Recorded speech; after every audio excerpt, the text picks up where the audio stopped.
Yo, what's going on, GemMintnites? GemMint here again with the new comic book day reviews part 2. I dropped part 1 earlier this morning. I didn't have the DC book, so I promised you I would deliver. We're going to jump into these reviews. Still have a nice, decent stack of books here. But before we jump into it, our Vampirella exclusive cover campaign is live right now. We have already surpassed the $500 goal by more than double. As of this recording, we're at $1,200 funded, and there's crazy surprises in there that I didn't even know were going to be there, like a metal variant, a CGC 9.8 option for that, as well as remarks and sketch variants by the artist Ken Haser. Check out the campaign below. Alright, in addition to the DC Comics, I actually picked up 2 King in Black tie-ins. I didn't intentionally try to skip these, but I wish I did. I picked up Atlantis Attacks. This is by Pack, Andito, Gill, and Rosenberg. It's issue 5. And if you're not reading Atlantis Attacks, don't pick this up for King in Black. It literally has nothing King in Black whatsoever except for the cover. I think the last page kind of hints at the villain of this book working for a new king. I guess as a spoiler, but I don't think it is because I don't think a lot of people are reading this, and I don't think you're going to need to pick this up for King in Black. The second one is The Union. This was what, Britannia, Captain Jack. This is issue 1, and it's kind of weird that they're setting this off with an issue 1, but it's a tie-in. Anyway, it's by Grease, DeVito, Geraci, Underwood, and Woodard. So this one does have a little bit more of a tie-in to King in Black. About halfway through, the events of King in Black pile all over to this book, and it's okay. You know, I don't know if it's not essential, but it goes to show you right away that King in Black has stakes, even in other books. So like a big deal, a big thing happens in this book. So I wouldn't really recommend it. If this omnibus comes out, they'll probably have includes material from Atlantis Attacks 5 and The Union #1, and they would just have those couple of pages. All right, let's talk about Batman Catwoman 1. This is by Tom King, Clay Mann, and Tamu Mori. I hope I pronounced that right. So this is the first issue of a 12-issue maxi series. I believe it's 10 or 12 issues. I think it's like ending Tom King's obligation on Batman or whatever. I don't really know how I feel about it. I mean, the artwork is great. I really love the artwork. The way they draw Batman, the way they draw Catwoman. But as most Tom King #1s, I'm a little bit confused. It looks like we get a future old Selina Kyle meeting with an old Bruce Wayne and kind of going over past events as Batman and Catwoman. I don't know. It's kind of weird. It's like Catwoman's in all these different timelines dealing with the Joker, and she just seems like she's always double-crossing Bruce or something. I don't know. I don't really know how I feel about it yet. It's interesting. I'm going to continue to read it, though. Put it that way. Batman The Adventures continues. We're on issue 7 with Burnett, Paul Dini, Templeton, and Kubina. This is the last arc of the storyline with the return of Jason Todd, the Red Hood. And I really liked it a lot, man. I liked the kind of cliche, cheesy, super villainy aspect to it with kind of like capturing Tim Drake, Batman, and putting him in this like Houdini glass water-filling chamber, and also capturing Batman and the Joker and how his plan kind of doesn't really work the way he wanted it to. I really liked it. It was dark, man. This comic is so much more darker than the animated series was, but it still has the same vibe, same type of art style. I really dig this run. I'm interested to see what the next arc brings. Alright, so no particular order here, man. Justice League Endless Winter. This was the real reason that I was like, dang, man, I really got to drop these DC reviews. This is written by Lanning and Mars, and it has artwork by Porter, Santucci, and coloring by Hi-Fi. So, the new event from DC, which feels more like a big deal because I don't feel like they do the events as much as Marvel, right? But I didn't love it, man. It felt very generic. It felt like a generic ice monster kind of story. The plot is that Superman's Fortress of Solitude was destroyed in another title that I didn't read, and his Kryptonian crystals kind of went underground and helped create this frost giant of a monster. I think they even call it a frost giant. So that's kind of the main plot, and then you have this subplot of Barry Allen trying to ask everybody how they manage their work-life balance and their marriage and everything, asking Aquaman, asking Superman, basically asking all the wrong people. But it just seems kind of weird. Like, dude, don't ask all your friends. Just go be a good whatever you're trying to be, husband, father, whatever. So, I don't know. I'm going to keep it up. I don't think it's that long of a series, but I definitely wasn't digging it. Strange Adventures, issue 7 out of 12, another one from Tom King. This one has Mitch Gerards and Evan Shaner on it.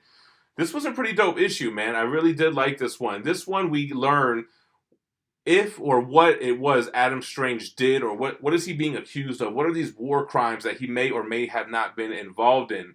So we kind of see that. We have his kind of, I want to say, confession to his wife, and this kind of really interesting aspect. I'm not sure when he got captured, but he's being tortured by this guy who's basically the dude from The Big Lebowski. Like, that's your opinion, man. And he's being tortured and kind of going on either acid trips or real life mind trips. It's kind of like a play on words, and he's being tortured in the same method that his torturer was tortured in. It's a lot of torturing.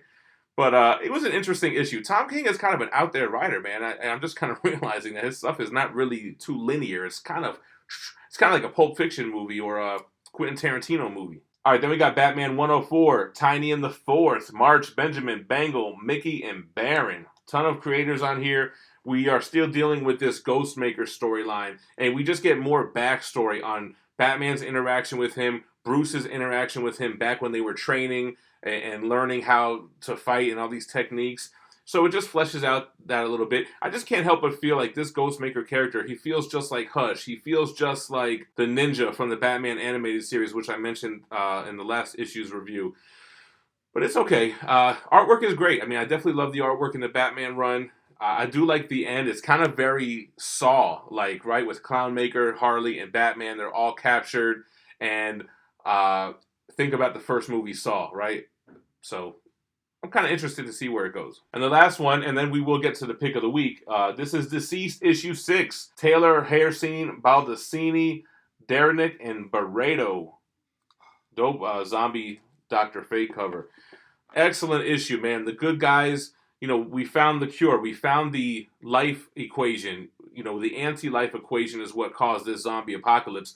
The problem is, right when the good guys find that you can kind of bring everyone back, the bad guys created an Amazo army who's destroying the world, making it impossible to bring everyone back. Even Trigon gets resurrected and starts wiping out countries. And it's like, dang, we're trying to rush to save people to beat the bad guys from killing everybody for good.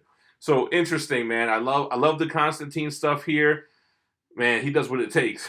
He's still Zatanna. You need to wait outside because I'm about to handle this business. But great issue, man. Strong contender for pick of the week.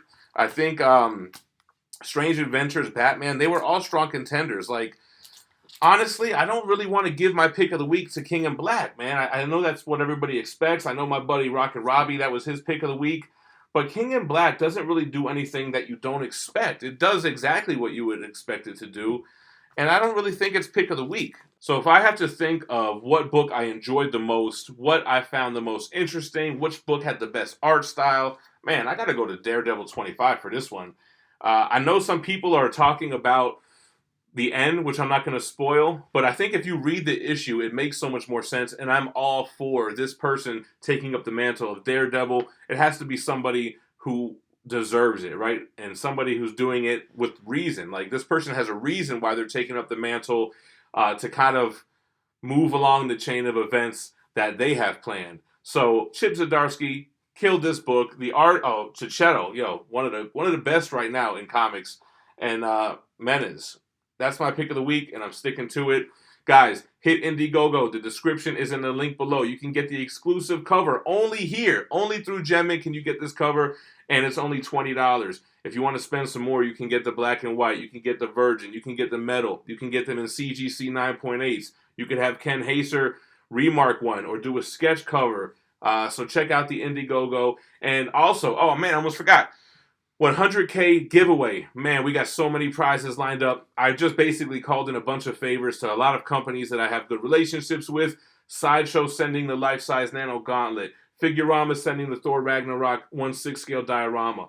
PCS, they're not going to send it to me. They're going to send it to the winner. 1/3 scale Rambo. Now, this is an artist proof. It doesn't have art boxes or anything like that. It's kind of like, not a prototype, but it's a sample piece.